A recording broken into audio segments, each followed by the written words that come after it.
I'm sure you guys remember Milo Yiannopoulos.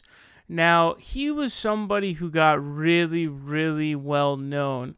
I'm not gonna say popular, but he was like really well known, like really well known. He would dominate the news headlines. There would always be, you guys remember what happened at Berkeley? That had a big thing for him as well. There was also a not too long ago time where he was circling through the news when the whole news threat debacle happened. But it's pretty interesting because Milo has effectively become irrelevant, especially considering his previous stature. Now, this is something interesting as well. So, he has this website called Dangerous. Now, one thing I want to preface this with, by the way, is that he's a provocateur, obviously, and so anybody taking his opinion seriously is pretty hilarious. But this guy used to be the PC journalist that he rips on. He actually had advocated for back in the day regulation of speech. So this guy is a total 180-degree flip of what you would expect him to be. He's a total fraud. He obviously just did this to get attention and money. It's very obvious. You can go back and look at what he said, his opinions on free speech back then and what they said now. I remember Kyle did a video on it. It was pretty interesting. Now, he made this article called Jordan Peterson is the Wrong Kind of Chameleon. Now, Jordan Peterson is someone who's obviously insanely, insanely popular now. He's basically transcended. He's somebody who manages to be in every sphere all at the same time. So he's someone who's a clinical psychologist, but he also talks about virtually everything under the sun, which is a little bit interesting. So here's what this article says. This was written not long ago, by the way. It was just written on the 19th of November. It says, Jordan Peterson has repeatedly betrayed everything he says he believes in for his own expediency, convenience, and profit at precisely the time it mattered most, and then lied about it all. So this is something interesting, and the funny thing is all of that can be said about Milo. Milo basically wrote this in a bunch of salt.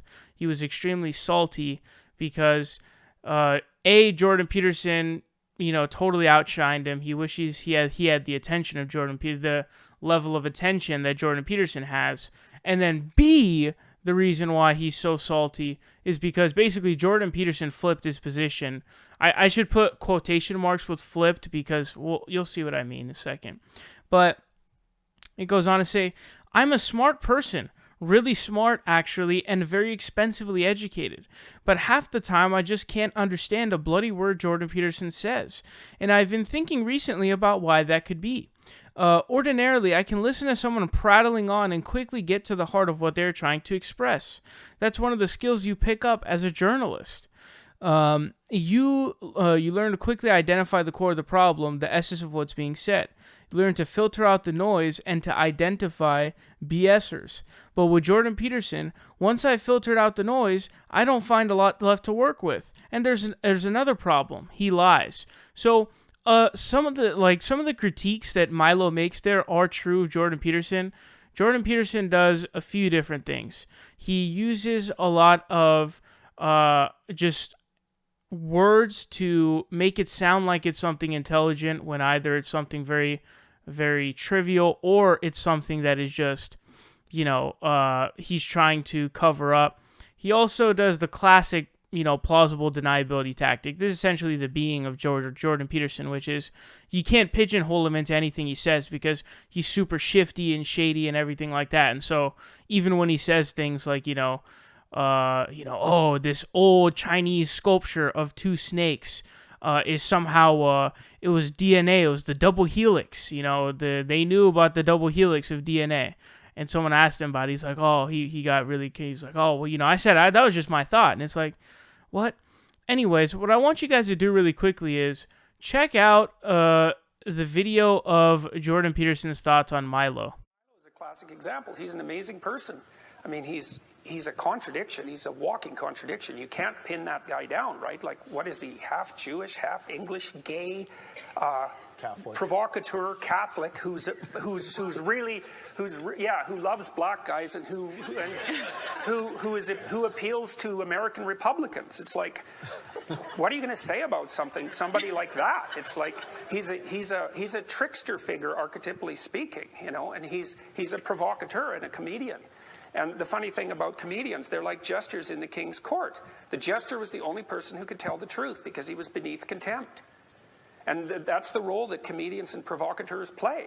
They're poking and laughing and making fun. And, Milo, Christ, he even dresses like what do you call those, harlequin. He's a trickster, and trickster figures emerge in times of crisis. And they point out what no one wants to see, and they say things that no one will say. And you can say all the terrible things about him. He is a provocateur. He's an egomaniac. I don't think he's narcissistic, but because he has some real capacity for self-reflection.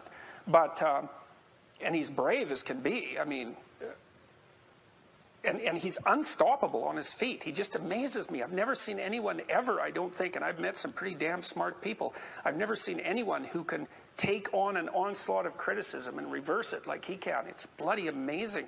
But he is all those things you described. But, the times call forth the speakers, and we've called forth Milo. And that, and that tells you what our times are. Yeah, so that was a good preface for where this article is going to go. He says, when he first began to speak about me, Jordan Peterson described me as a, quote, amazing person. This was around the time he called me on the telephone expressing sympathy when I was wrongly accused. He offered to do a series of on-camera interviews with me. He described me publicly and correctly as a, quote, trickster figure, explaining the trickster figure's emerge in time of crises, and they point out what no one wants to see, and they say things that no one will say. It says, he continued, Milo's brave as can be, and he's unstoppable on his feet. He just amazes me. I've never seen anyone, I don't think, and I've met some pretty smart people. I've never seen anyone who can take on an onslaught of criticism and reverse it like he can. Fast forward to an on-stage interview with Barry Weiss in June 2018 at the Aspen Ideas Festival. Ideas Festival? Weiss is talking about a professor and gave us his examples of very bad things. She alleges I interracially married with a man. Okay, so basically people accuse him of being a bigot, and then he goes, I like black dudes in BBC. So that's part of the trickster figure aura. But here's something interesting about this. Basically, some of the critiques, and I think pretty much all of the critiques Milo's giving are actually right. But the reason he's giving them is not from a legitimate, objective perspective. The reason he's giving it is not because he's trying to actually be right. The reason he's giving it is because he's salty that Jordan Peterson switched his positions on him. So Milo, the thing he says right about Jordan Peterson is Jordan Peterson does say stuff when it's comfortable, and he does change his positions like that. So he just gave an example right there. Like, how do you go from praising this man from being a trickster figure, which is, I guess, the perfect way to describe him. I don't know why anyone took Milo seriously to begin with. I mean, the dude's literally a provocateur, and so to become provoked by a provocateur makes you probably the dumbest person on planet Earth. Now, Jordan Peterson praised him when Milo was popular, but once he faded away in the sunlight and no one cares about him anymore, he's free to say whatever he wants. Now, there's more evidence to this as well, and this is something that I covered. His fan base got super angry at him after he said that if Kavanaugh were to actually be appointed and he were to be successfully, voted in by the Senate, he should step down. Now, the response from his fan base was one in which it was a mob response of, no, why did you say you're wrong? You're dead wrong. And it's fine for fan bases to disagree with said person, right? But the problem is on Jordan Peterson. The problem is Jordan Peterson. Remember what he did after he got that criticism. He didn't stand by what he said and said, no, you guys are wrong. I think that Kavanaugh should step down. No, that's not what he did. You know what he did? He literally, he he went backwards. He stepped back what he said, and he said he changed his mind. And the reason he did so is because it was something that was beneficial to the brand name of Jordan Peterson, the books he sells, his viewership.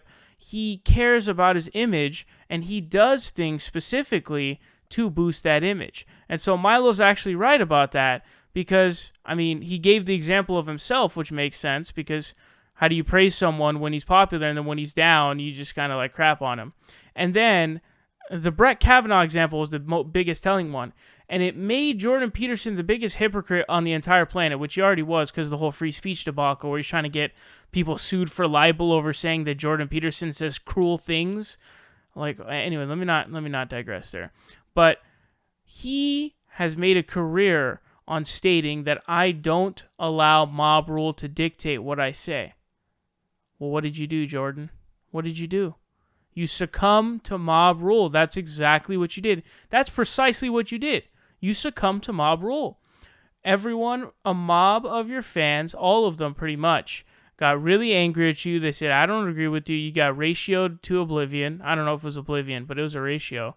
And you, instead of standing your ground, that's one of the hallmarks of being a true intellectual, in my opinion, is it's fine to change your mind. I actually think that's another one of them. But don't just back away just because everyone's crapping on you, dude. Like, stand your ground. Present your belief and actually defend it. And instead, he didn't do that. And there was no reason to do that. So he succumbed to mob rule, basically. So some of the things that Milo, points out in this entire article is true. But the reason why Milo is saying it is not because he's trying to legitimately expose Jordan Peterson for being just a total fraud and a hypocrite. The reason he's doing it is because he's jealous. Like, he wishes that Jordan Peterson was he had the fame of Jordan Peterson. Jordan Peterson has probably like the biggest fame. Well, again, he transcends a bunch of different fields.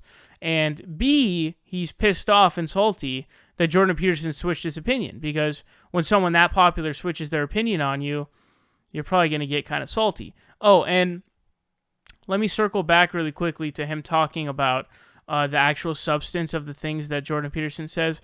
It's absolutely true that he just says a bunch of stuff that doesn't mean anything. A good example of that was when I think I did a video on it. He just randomly makes up his own definition for stuff.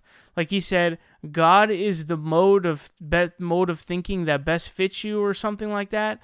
And it's like, dude, A, you're just making up definitions, and B, you're just saying like mumbo jumbo. It's like it's a word jambalaya, basically, is what it is. Just a crap ton of stuff in there, and it's like, what are you saying? And people buy it, and it's really embarrassing because, and then on the other hand, a lot of the stuff that Jordan Peterson will say would just be trivial stuff. Like, I seen him give lectures on why Stalinism and communism was bad. Like, is there a need for a clinical psychologist who lectures and is supposed to be the foremost intellectual of our time, which he's not even close, to be dunking on Stalinism? What? That's nipped in the bud. Now, there are moron tankies out there, but the amount of them are tiny. It's a tiny fraction of a percent. So you would think that he would actually tackle some real issues, not just things that are really easy to do. And then the final thing I'll say is he doesn't do any debates anymore. Like, after he got just totally destroyed by Matt Dillahunty, he won't do them anymore.